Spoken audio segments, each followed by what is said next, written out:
weird, bubbly-shaped body. Personal insults? Real mature, shrimp.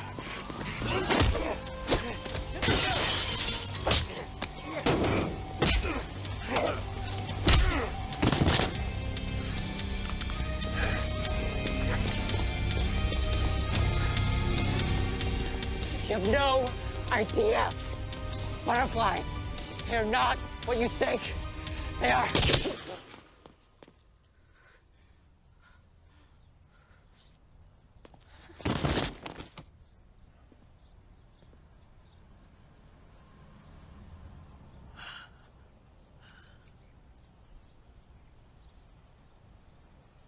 I was gonna win that fight. What? So the big rematch, and I was reclaiming my honor, and I was gonna win that fight. You fucked it all up. Oh, geez, you're welcome. I'm not trying to be ungrateful, it's just... Fuck! What's going on, guys? Welcome back to Tully Television. My name is Bart, and I again want to welcome you here. Thank you for subscribing, commenting, liking, sharing, hitting all on that bell notification. I want to thank everyone who's been helping me here at Tully Television over the last year and a half or so.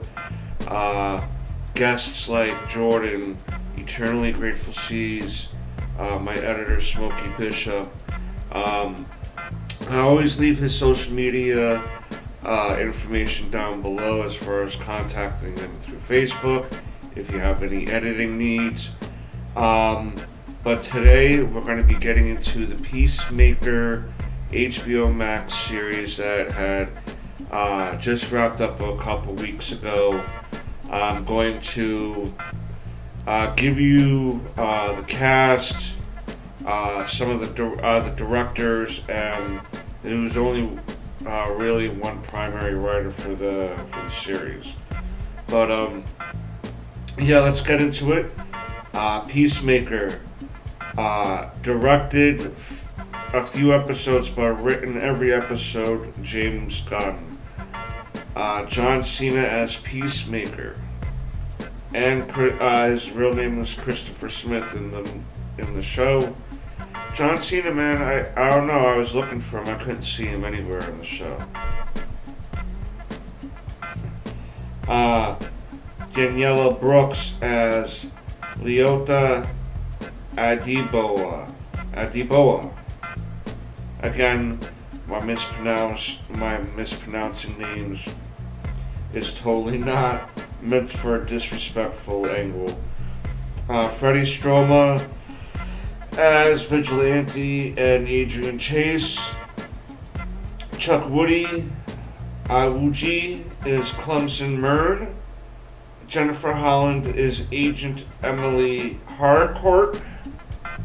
Steve Agee is John Economist. Okay, weird name. Her last name Robert Patrick is Augie Smith / the White Dragon. Annie Chang is Detective Sophia Song. Lachlan Monroe is Detective Larry Fitzgibbon. Nuet Lee is Judo Master. Quinn Bennett plays the young Peacemaker in the flashback scenes that we get. And Christopher Heyerdahl as Captain Casper Locke. Now, this episode ran 8 weeks. This show ran 8 weeks, 8 episodes, and concentrates after the events of the Suicide Squad movie, in which Peacemaker kills Rick Flag.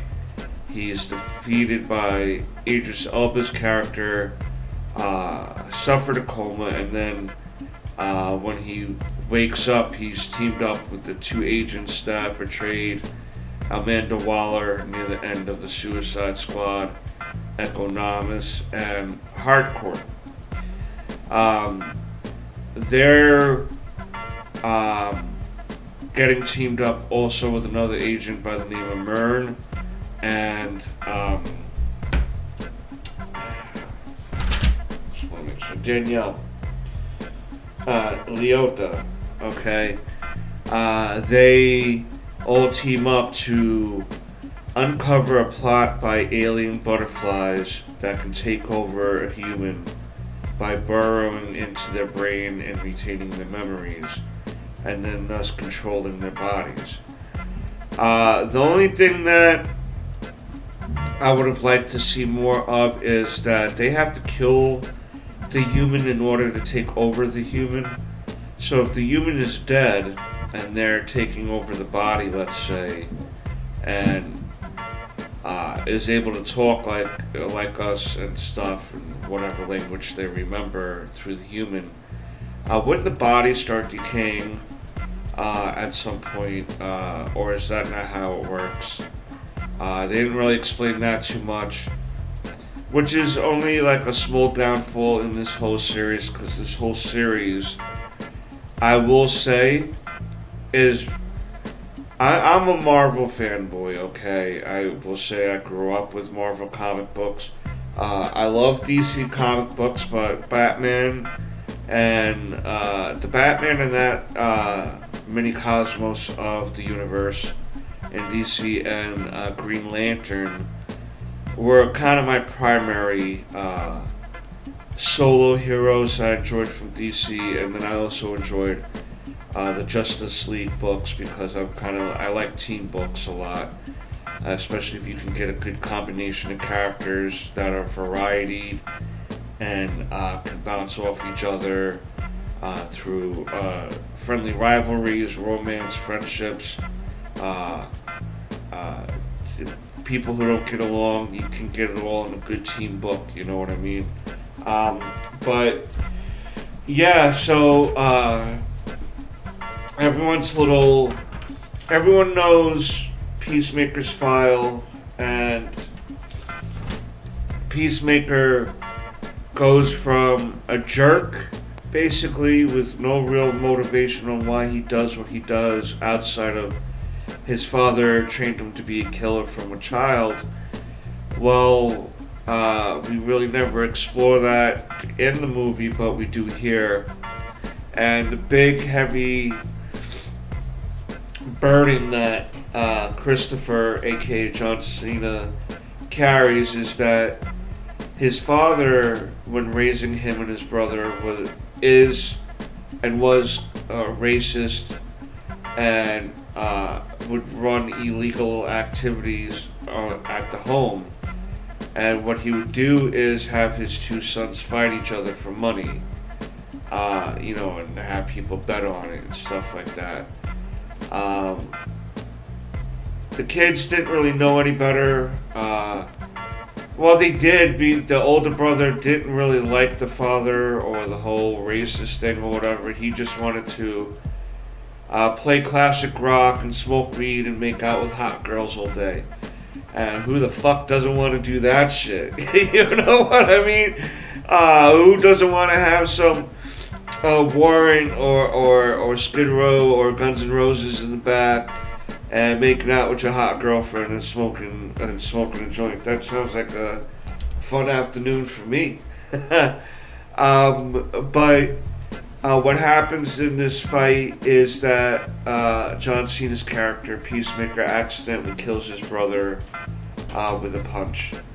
And it's not like it was because he was super strong. It just, if you hit someone in the right angle, you can kill him. You can kill him. And that was the burden that John Cena was carrying from childhood. Economics' character arc was him feeling uncool and lame and realizing that he isn't. And Vigilante went from just a psychopath vigilante to even having his own character growth. Hardcore opened up.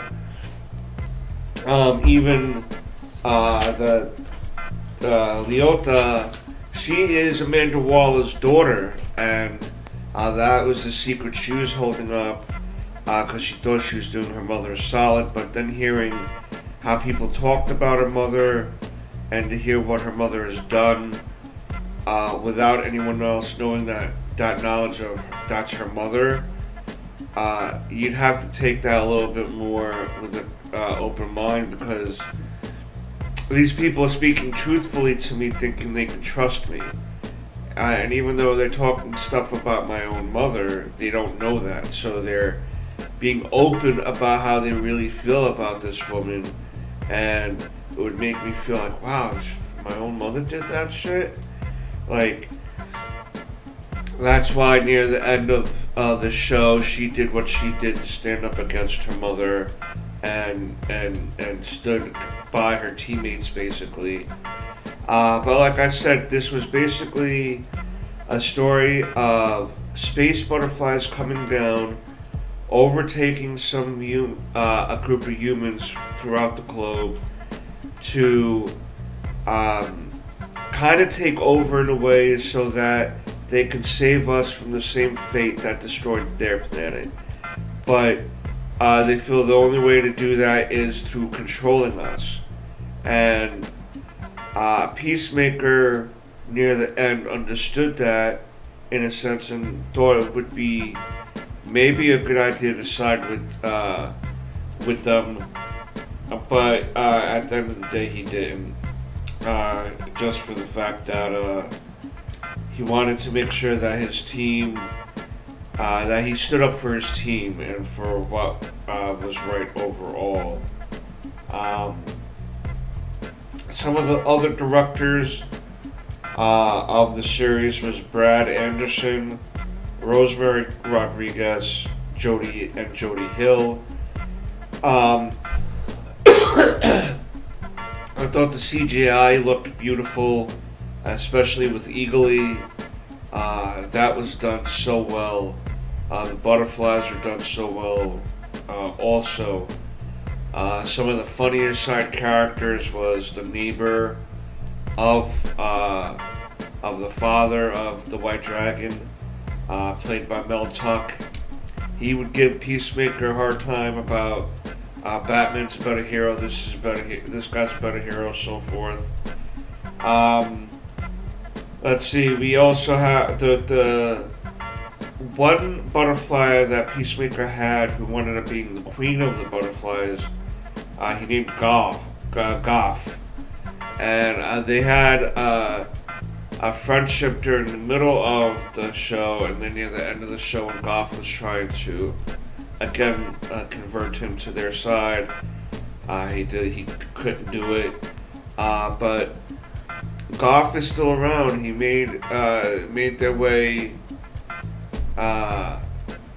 She made her way back to Peacemaker near the end of the show, and he had a little bit of honey left over from what they eat. Now, what they eat is basically honey from this big holy cow, and they milk it for this honey. And if you've ever seen the movie Slither, it looks like a big creature from that movie, just big and gross looking, and these machines just milking out this green goop, or this honey goop. It's like, oof. Classic rock all throughout the show. Songs that I never even came across. Really some deep cut songs. One of my favorite scenes, including a song, was near the end of an episode in which John Cena, I believe was the end of episode 2 or 3, where the song House of Pain comes, living in his house of pain, and he's just drinking and getting high and reminiscing about his brother and what happened, and really just being upon himself. And this is when we really start seeing the cracks into the depth of his character. There's twists and turns throughout this series. I don't want to spoil all of them now because the show is still fairly fresh, even though it's been over for a few weeks at this point, or 2 weeks. They wind up saving the day. Everyone finds out about Amanda Waller's daughter working with them, but near the end, near like season episode 6, episode 7, when everyone is starting to kind of question what they're doing and if they're doing the right thing or if they should even do this, they all come back together near the end and save the day. And there's this one thing I will spoil because again, I don't care 100%. You know, sometimes people just get mad at me for spoilers, I guess. The Justice League made a cameo at the end of the season finale because the daughter was calling into her mother and like, you can't call in anybody, not even the Justice League. But by the time they showed up, this day was saved, and Wonder Woman and Superman were in like a shadowy. So you knew it was them, but not exactly. It wasn't Gal Gadot or Henry Cavill.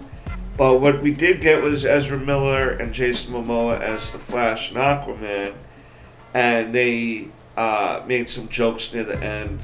Because in every episode, or in almost every episode, Peacemaker would make reference to things these superheroes would do that would a normal person would find disgusting.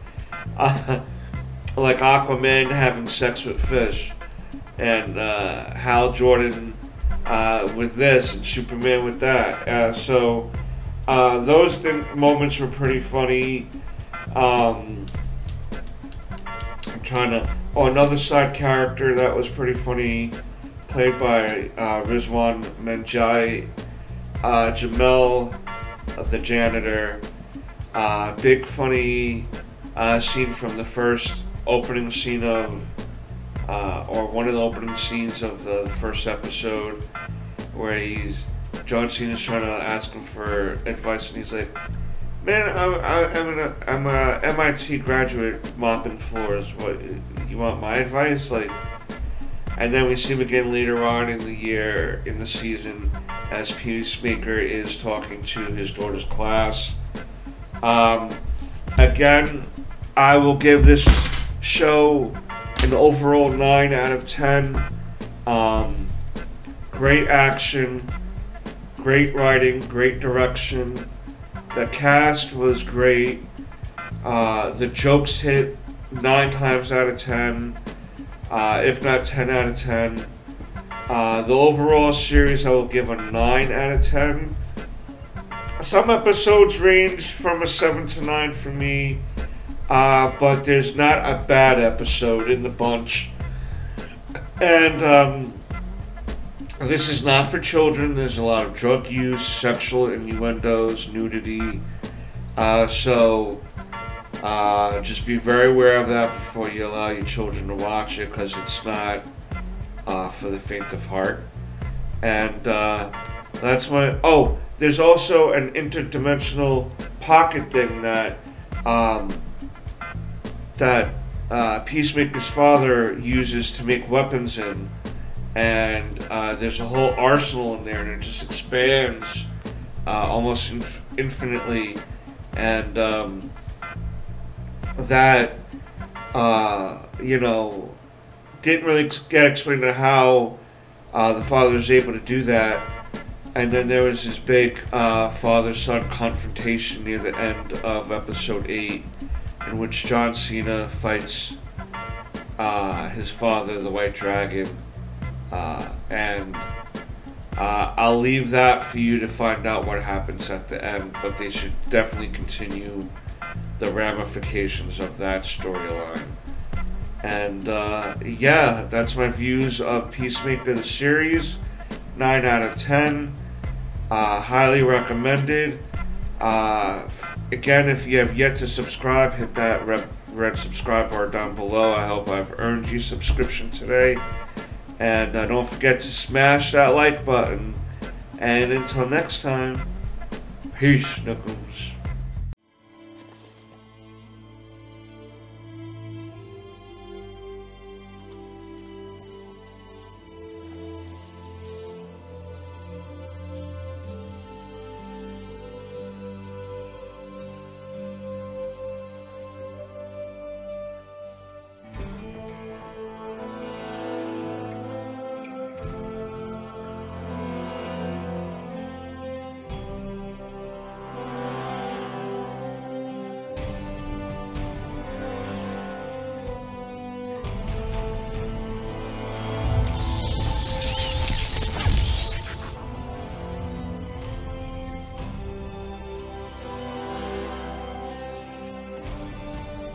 You're late, you fucking dickheads!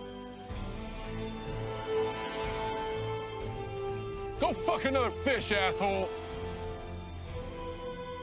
I'm so fucking sick of that rumor. It's not a rumor. Fuck you, Barry.